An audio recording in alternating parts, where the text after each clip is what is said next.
안녕하세요. 결혼한 지 12년 차인 40대 여성입니다. 지금까지 남에게 피해 끼치지 않고 가정을 제일 우선시하며 최선을 다해 살아왔다고 생각하는데 생각지도 못한 남편 요구 때문에 이혼 소송 중입니다. 남편은 지금도 제가 왜 이혼을 하자고 그러는지 이해가 안 된다며 자기가 오히려 억울하다는데 정말 어디다 속 시원하게 하소연할 곳도 마땅치 않아서 여길 왔어요. 저보다 8살이 많은 남편과는 지인의 소개로 만났습니다. 당시 저는 30살로 평범한 회사에서 사무직으로 일하고 있었고 남편은 작은 식당을 운영하고 있었네요. 솔직히 이혼 소송 중인 상황에서 제가 남편을 어떻게 만났는지라던가 남편이 어떤 사람이었는지던가 뭐가 되었건 간에 보기 좋게 그럴듯하게 포장하고 싶은 마음은 추호도 없습니다. 그러니 모든 것을 허심탄회하게 털어놓을게요. 남편을 소개받을 당시 지인은 남편이 식당을 운영하고 있고 시부모님이 재산도 꽤 있다고 했어요. 그리고 저는 단순한 연애 상대를 찾는 것이 아니라 결혼을 전제로 한 진지한 만남 상대를 찾고 있었거든요. 그래서 상당한 나이 차이에도 불구하고 한번 만나볼까 하는 생각을 갖게 된 거지요. 그런데 그렇게 만난 남편과는 조건을 떠나서 8살의 나이 차이가 무색하리만치 말이 잘 통했습니다. 그동안 비슷한 나이대의 남자들과 만나면 늘 철들지 않은 어린애들과 이야기하는 것 같았는데 그런 면에 있어서 남편은 아주 다르더라고요. 대화의 주제 또한 얼마나 다양했는지 재테크부터 시작해서 정치까지 거침이 없었어요. 그래서 하루가 다르게 제가 먼저 남편에게 빠져들어갔네요. 그리고 그렇게 사귄 지 1년쯤 되던 해 남편이 저에게 프로포즈를 해왔습니다. 이미 남편이 하루빨리 프로포즈를 해주길 기다리던 저로서는 생각하고 말고 할 것도 없이 오케이였어요. 그런데 남편이 프로포즈를 하면서 하는 말이 서울 외곽이긴 해도 아파트도 이미 준비되어 있다고 하더라고요. 저는 거기까지 기대했던 것은 아니었기에 조금 당황스러우면서도 솔직히 기쁜 마음을 감출 수 없었습니다. 친정부모님도 이러한 상황을 알게 되시고는 처음에는 나이 차이가 많이 나서 부담스럽다 내키지 않는다 하셨던 마음이 조금 풀린 듯한 눈치였어요. 아무튼 그래서 남편이 집을 책임지고 제가 혼수를 책임지고 그렇게 식을 올리게 되었습니다. 하지만 막상 식을 올리고 얼마 지나지 않았을 때 저희가 살고 있는 아파트가 남편 명의가 아니라 시부모님 명의로 되어 있다는 사실을 알게 되었어요. 제가 남편더러 왜 시부모님 걸 당신 거라고 했냐고 따지니 어차피 돌아가시면 자기가 받을 거니까 똑같은 거 아니냐대요.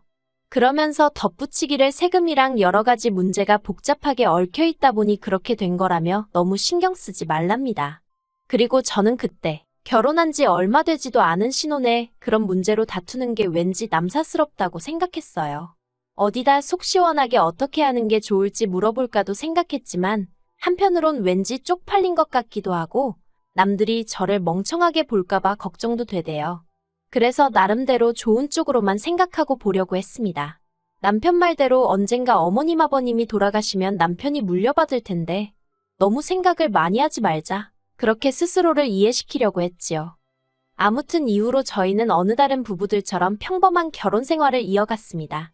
좋은 날이 있으면 힘든 날도 있듯이 저희도 그렇게 웃고 울며 10년이 넘는 긴 세월을 함께 해왔지요. 그리고 솔직히 말이 나와서 말이지만 남편과 사는 동안 진지하게 이혼을 생각했던 적도 있어요. 그건 바로 아이가 유치원에 들어가던 시기에 남편이 주식을 했을 때였습니다. 저와 상의 한마디 없이 식당을 담보로 잡아 대출을 받았고 그 돈으로 주식에 투자를 했더라고요. 그리고 그 액수가 자그만치 7천이었습니다. 수습도 할 수 없을 만큼 일이 커지고 나서야 남편이 저에게 닭똥 같은 눈물을 흘리며 어떡하면 좋겠냐며 상황을 알려왔는데 단순히 화가 나는 게 아니었어요. 실망스럽고 한심하고 말할 수 없을 만큼 복잡한 심정이었지요. 남편더러 도대체 무슨 생각으로 그런 짓을 한 거냐고 물었습니다. 그랬더니 남편은 자기가 아무리 장사를 해도 벌어오는 돈은 뻔하다고 그래서 차라리 투자를 해서 한 방 딱 터뜨리는 게 낫겠다 싶었다대요. 그리고는 남편은 몇 번이고 이게 다 가족을 위해서 그런 거였다며 반대로 자기가 돈을 땄어도 이렇게 화가 났겠냐는 거예요. 정말이지 뻔뻔한 남편의 태도에 진저리가 날 정도였지만 결국 처음이자 마지막이란 말로 넘어가 주었네요. 어쨌든 애 아빠였으니까요. 그런데 마음을 좀 다잡고 살아보려던 찰나에 일이 생겼습니다. 건강검진을 받으신 아버님이 간암 판정을 받으셨거든요. 그런데 어머님이고 남편이고 아버님 간병을 제가 하기를 바라더라고요. 정말이지 목 빠지게 제가 하겠다고 나서주기만을 바라는 사람들처럼 행동을 하대요. 물론 단지 그 이유 때문에 제가 아버님 간병을 시작한 것은 아니었습니다. 남편과 어머님이 보여준 태도가 부담스러웠던 것도 사실이지만 저는 저대로 어쨌든 암이라는데 아픈 사람을 섭섭하게 하는 건 경우가 아니라고 생각했어요. 그리고 초기암이었으니까 수술만 하면 깔끔하게 낫는 줄 알았지요. 그래서 그까짓 거 길어봐야 한 달이다 생각하고 애들까지 친정에 맡겨가면서 자의반타의반으로 간병 생활을 시작하게 되었네요.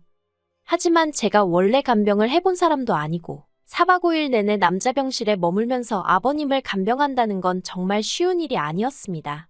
게다가 아버님 성격이 원래도 불같으신데 당신이 암 환자라는 사실을 알고 나신 이후로는 짜증까지 2배, 3배로 내셨거든요.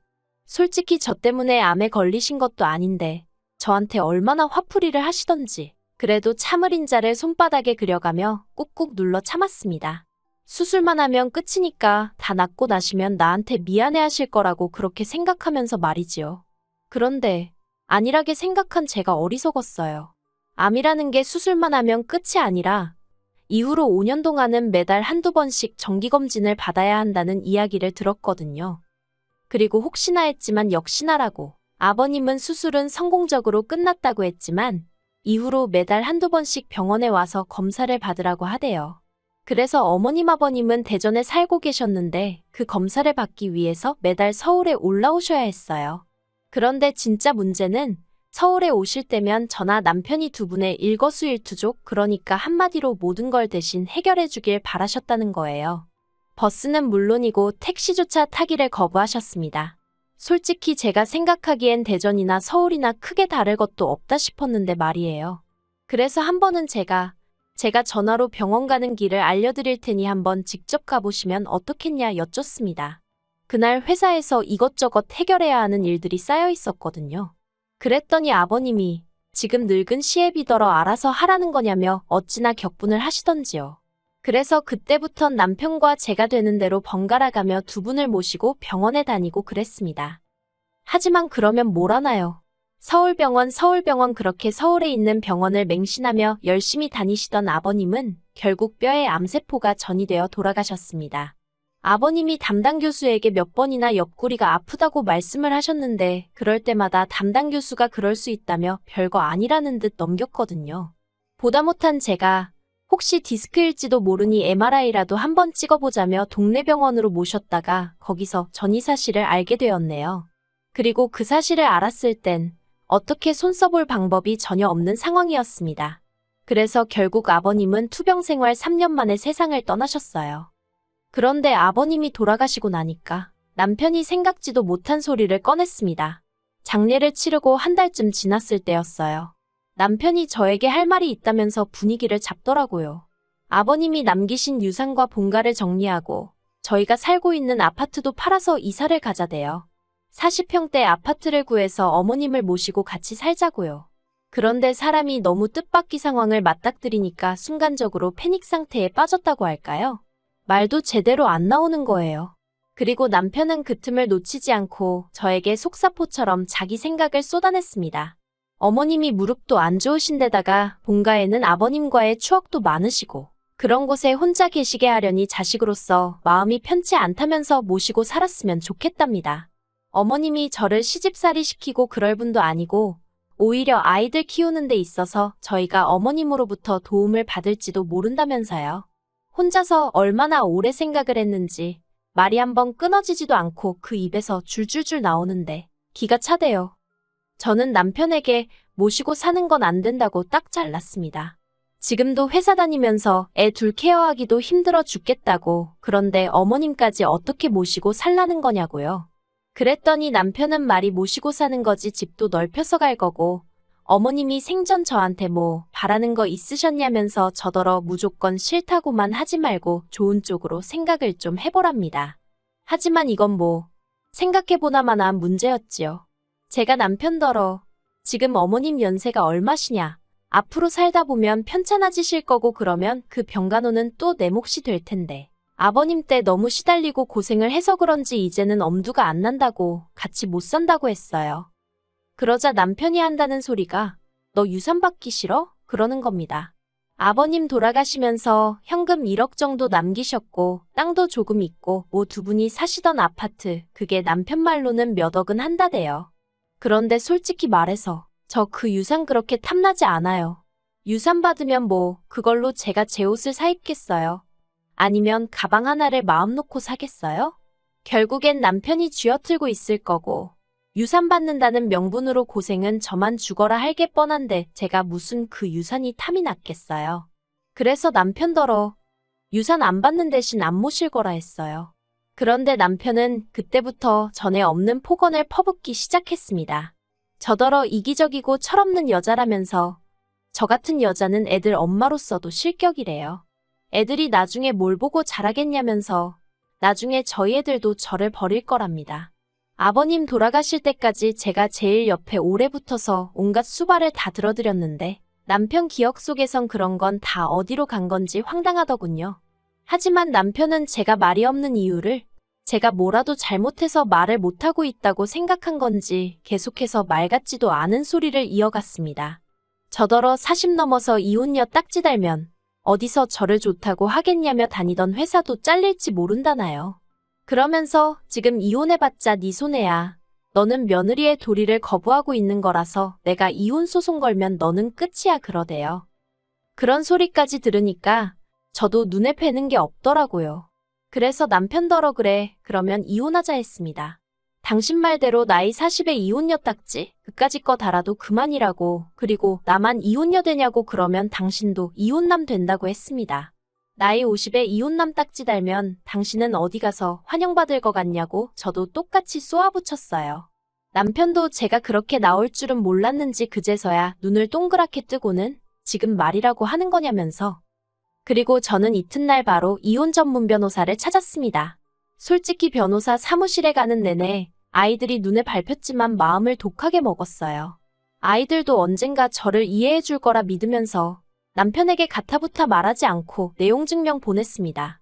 솔직히 그 과정 내내 제가 남편더러 나가라고 한 것도 아니고 그렇다고 제가 집을 나온 것도 아니었어요. 다만 아이들이 혹시나 상처를 받을까 걱정되어 친정으로 보낸 상황이었습니다. 그나마 방학이었으니 다행이었지요. 그런데 남편이 내용 증명을 받고서는 아주 생난일을 치대요. 네가 뭔데 이혼을 하냐마냐 하냐면서 이혼 소리를 꺼낸 건 자기였으면서 정작 제가 먼저 액션을 취한 게 화가 나는 모양이더군요. 그리고 결론부터 이야기하자면 결국 이혼했습니다. 1년간의 지리한 다툼 끝에 제가 이겼어요. 재산도 분할받았고 위자료는 기껏해야 돈 1,000만 원이나 받겠냐 했는데 그것보다도 훨씬 웃도는 돈을 받았네요. 그리고 아이들에겐 미안하지만 남편이 곧 죽어도 양육권을 포기하지 못하겠다 하더라고요. 자기는 양육비도 필요 없다면서 무조건 아이들을 데려가야겠다는 거예요.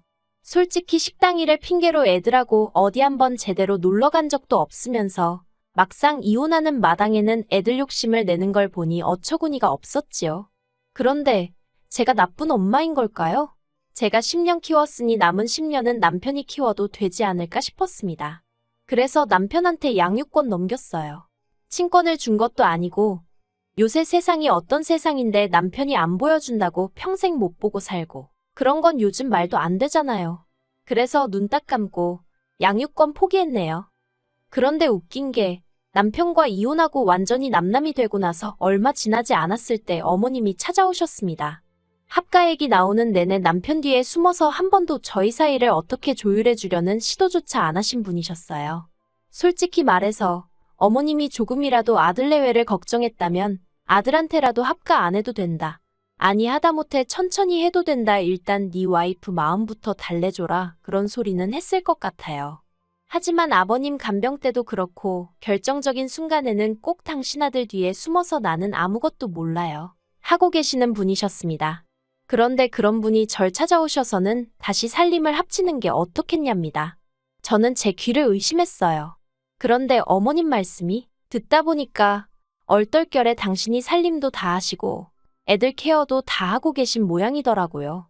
그러면 그렇지 집버릇 누굴 주나요? 저랑 살 때도 장사하는 게 무슨 벼슬인 것 마냥 집안일엔 손가락 하나 까딱도 안 하던 인간이에요. 그런데 어머님하고 산다고 뭐 얼마나 달라지겠어요? 어머님이야 매일 제가 치워둔 깨끗한 집에서 제가 차려드리는 음식이나 드시고 하셨으니 합가를 하면 얼마나 좋을 줄 아셨나 본데. 아무튼 어머님은 계속해서 아가아가라고 저를 부르시며 애들도 저를 찾는다고 자꾸 애들 이야기를 하시면서 제 마음을 돌리려고 하셨습니다. 하지만 저는 그런 어머님의 말씀을 단칼에 잘랐어요. 이혼하면서 재산분할도 제대로 받았고 그래서 그 돈으로 저 혼자 살 수 있는 작은 아파트 하나 샀다. 위자료로 중고차도 한 대 샀다. 그리고 요새는 전에는 살림하느라 시간이 없어서 못했던 운동도 한다. 정말 사람 사는 것처럼 살고 있는데 너무 즐겁다고요. 그러니 이런 불쾌한 이유로 다시 연락하시거나 찾아오지 마시라 했습니다. 아이들은 잘 부탁드린다고 했네요. 그러자 어머님이 저더러 독한 X라며 너도 네 자식한테 똑같은 꼴을 당해보랍니다. 아니, 어머님은 왜 당신 아들 때문에 고생하시면서 저한테 화풀이신 건지. 그냥 불쌍하다 생각하고 내내 건성으로 대답하고 먼저 등 보이고 나왔어요. 속이 후련합니다. 아이들한테 미안한 건 미안한 거지만 제 인생도 소중하니까요. 만약에 애들 아빠가 정말 애들 못 키우겠다 하면 그때는 친권까지 싹 가져올 생각은 있어요. 그저 저에게 남은 소원이 있다면 언젠가 애들이 이런 제 마음을, 제 사정을 이해해줬으면 할 뿐입니다.